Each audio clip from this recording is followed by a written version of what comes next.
بسم الله الرحمن الرحيم سبح اسم ربك الأعلى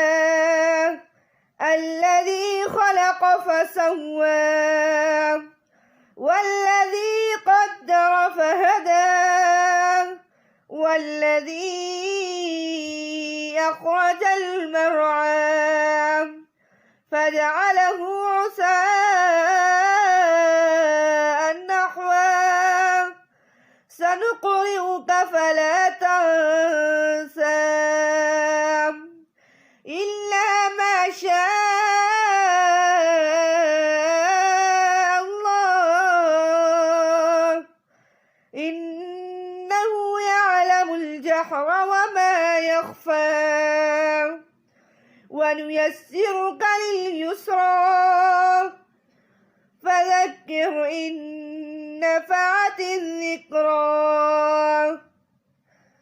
سيذكر من يخشى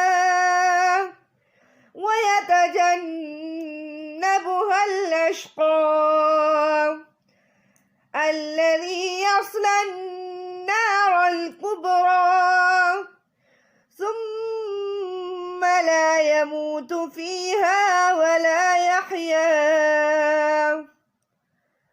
قد أفلح من تزكى وذكر اسم ربه فصلى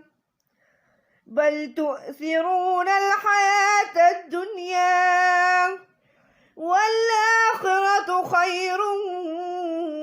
وأبقى إن هذا لفي الصحف الأولى